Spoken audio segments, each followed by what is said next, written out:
Hello everyone, అందరికీ good morning అండి. రాధాకృష్ణ. అందరూ బాగున్నారా? మేమైతే చాలా బాగున్నామండి.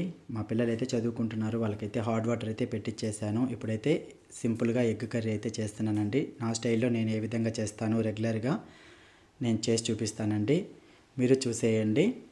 ఇంట్రెస్ట్ ఉన్నోళ్ళు చేసుకొని తినండి. పచ్చిమిర్చి, ఆనియన్ ఆయిల్లో బాగా ఫ్రై చేసేసుకోవాలండి. రెగ్యులర్గా ఎగ్ కర్రీ అయితే నేను ఇదే విధంగా చేసిస్తానండి.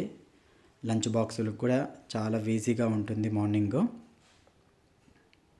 కానీ పిల్లలు మాత్రం చాలా ఇష్టంగా తింటారండి. కానీ నాలాగా మాత్రం చేయొద్దండి, ఎక్కువ కారం వేసేయడము. నేనైతే ఈసారి చాలా కారం వేసేసాను. మామూలుగా అయితే రెగ్యులర్గా మేము కారమే తినము, తక్కువగా తింటాము. కారం అయితే ఎక్కువ పడిపోయిందండి. మీరు చూస్తేనే తెలిసిపోయి ఉంటుంది. అందులో మేము చేసిన కారము చాలా కారం ఉందండి. అవి ఏమి ఎండుమిరపకాయలు భయంకరమైన కారం ఉండాది. ఈ విధంగా అన్ని మసాలాలు వేసి గరం మసాలా, పసుపు, కారం పొడి, ఉప్పు వేసానండి. అంతే, ఏ మసాలాలు వేయలేదు. బాగా చూడండి, ఈ విధంగా గుజ్జుగా ఉడికిపోయింది. తర్వాత ఎగ్ ఈ విధంగా ఒక చిన్న బౌల్లోకి కొట్టేసేసుకొని అలాగే వేసేయడమే. అందరికీ తెలిసే ఉండొచ్చులేండి, ఎగ్ కర్రీ అంటే.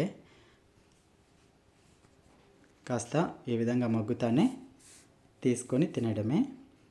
ఎలా ఉందండి ఎగ్ కర్రీ? ఎలా చేశానో కామెంట్ రూపంలో తెలపండి.